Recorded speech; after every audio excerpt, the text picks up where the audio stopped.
ഓർമ്മകളുടെ ചെപ്പ് തുറക്കുമ്പോൾ ഇന്നും മനസ്സിലേക്ക് ഓടിയെത്തുന്നത് ആ പഴയ തറവാട്ടുമുറ്റത്തെ വിഷുക്കാലമാണ്. കോണിച്ചുവട്ടിലെ പൊടിപടലങ്ങൾ പോലും തുടച്ചു നീക്കി. ചാണകം മെഴുകിയ തറയിൽ നിലവിളക്കിന്റെ വെളിച്ചം പടരുമ്പോൾ അവിടെയൊരു പോസിറ്റീവ് എനർജി നിറയുമായിരുന്നു. എന്നാൽ ഇന്നത്തെ നമ്മുടെ തിരക്കുപിടിച്ച ജീവിതത്തിൽ എവിടെയോ ഒരു ശൂന്യത നമ്മെ പിന്തുടരുന്നില്ലേ? ഐശ്വര്യത്തിന്റെ പ്രതീകമായ വിഷു പടിവാതിൽക്കൽ എത്തിനിൽക്കുമ്പോൾ നമ്മൾ മറന്നുപോകുന്ന ഒരു വലിയ സത്യമുണ്ട്. നമ്മുടെ വീടിന്റെ ഓരോ കോണിലും ഒളിച്ചിരിക്കുന്ന അഴുക്കും അനാവശ്യ വസ്തുക്കളും നമ്മുടെ ജീവിതത്തിലെ ഐശ്വര്യത്തെ തടഞ്ഞു നിർത്തുന്ന നെഗറ്റീവ് എനർജിയുടെ ഉറവിടങ്ങളാണ്. പുലർച്ചെ കണി കാണാൻ കണ്ണു തുറക്കുമ്പോൾ ആദ്യം കാണുന്നത് ഭഗവാൻ കൃഷ്ണന്റെ പുഞ്ചിരിക്കുന്ന മുഖമാണ്. പക്ഷേ ആ ചൈതന്യത്തെ സ്വീകരിക്കാൻ നമ്മുടെ വീട് ഒരുങ്ങിയിട്ടുണ്ടോ എന്ന് നമ്മൾ ചിന്തിക്കാറില്ല. തുരുമ്പിച്ച പഴയ ഇരുമ്പ് സാധനങ്ങളും ഉപയോഗിക്കാത്ത തുണികളും പൊടിപിടിച്ചു കിടക്കുന്ന പുസ്തകങ്ങളും സൂക്ഷിച്ചുവെക്കുന്നതിലൂടെ നമ്മൾ ശരിക്കും ചെയ്യുന്നത് ആ വീടിന്റെ ഊർജ്ജപ്രവാഹത്തെ തടയുകയാണ്.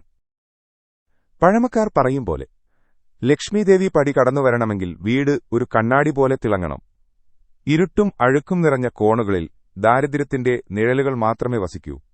ഒരു നിമിഷം ആലോചിച്ചു നോക്കൂ. മനസ്സിന് വിഷമമുള്ളപ്പോൾ നമുക്കൊരു വൃത്തിയുള്ള മുറിയിലിരുന്നാൽ കിട്ടുന്ന ആശ്വാസം ഒന്ന് വേറെ തന്നെയല്ലേ? അതുതന്നെയാണ് ശുചിത്വത്തിന്റെ ശാസ്ത്രവും ആത്മീയതയും. വിഷു എന്നാൽ പുതിയൊരു തുടക്കമാണ്, കാലചക്രത്തിന്റെ ഒരു തിരിഞ്ഞുനോട്ടം. ഈ സമയത്ത് വീട് വൃത്തിയാക്കുന്നത് കേവലം ഒരു ചടങ്ങല്ല, അതൊരു ശുദ്ധീകരണമാണ്. ഉപയോഗശൂന്യമായ വസ്തുക്കൾ വലിച്ചെറിയുമ്പോൾ യഥാർത്ഥത്തിൽ നമ്മൾ മാറ്റിക്കളയുന്നത് നമ്മുടെ ഉള്ളിലെ ഭാരങ്ങളെ കൂടിയാണ്. പൊട്ടിയ പാത്രങ്ങളോ നിലച്ചുപോയ ക്ലോക്കുകളോ നിങ്ങളുടെ വീട്ടിലുണ്ടെങ്കിൽ അവ ദൗർഭാഗ്യത്തെ ക്ഷണിച്ചുവരുത്തുന്നു എന്നാണ് വിശ്വാസം. നിലച്ചുപോയ സമയം പോലെ തന്നെ നിങ്ങളുടെ ജീവിതവും നിശ്ചലമാകാൻ അവ കാരണമായേക്കാം. അതുകൊണ്ടാണ് വിഷുവിനു മുൻപായി എല്ലാം കഴുകി തുടച്ചു വൃത്തിയാക്കണമെന്ന് പണ്ടുള്ളവർ നിർബന്ധം പിടിച്ചിരുന്നത്. ആ ചൈതന്യം വീടിനുള്ളിൽ നിറയുമ്പോൾ മാത്രമാണ് കണിക്കൊന്നയുടെ മഞ്ഞ നിറത്തിന് കൂടുതൽ ശോഭയുണ്ടാകുന്നത്. ഒന്നു സങ്കൽപ്പിച്ചു നോക്കൂ, സൂര്യപ്രകാശം കടക്കാത്ത ചിലന്തി വലകൾ നിറഞ്ഞ ഒരു മുറിയിലേക്ക് നമ്മൾ പ്രവേശിക്കുമ്പോൾ അനുഭവപ്പെടുന്ന ആ ഒരു ഭാരം, അതിനെയാണ് നമ്മൾ നെഗറ്റീവ് എനർജി എന്ന് വിളിക്കുന്നത്. അത് നമ്മുടെ ചിന്തകളെയും ആരോഗ്യത്തെയും സാമ്പത്തിക നിലയെയും ഒരുപോലെ ബാധിക്കും. എന്നാൽ ഈ വിഷുവിന് വീട്ടിലെ പൊടി തട്ടിയകറ്റുമ്പോൾ നിങ്ങളുടെ മനസ്സിന്റെ തട്ടിൻപുറത്തെ ആകുലതകളും കൂടെ തട്ടിക്കളയാൻ ശ്രമിക്കൂ. ഓരോ കോണും തുടച്ചു വൃത്തിയാക്കുമ്പോൾ ഭഗവാൻ കൃഷ്ണന്റെ അനുഗ്രഹം ആ സ്ഥാനത്തേക്ക് ഒഴുകിയെത്തുന്നത് നിങ്ങൾക്ക് അനുഭവപ്പെടും. വീടിന്റെ വടക്ക് കിഴക്കേ മൂല എപ്പോഴും വൃത്തിയായി സൂക്ഷിക്കണം. കാരണം അത് ഈശ്വരീയമായ ഊർജ്ജം പ്രവേശിക്കുന്ന വാതിലാണ്.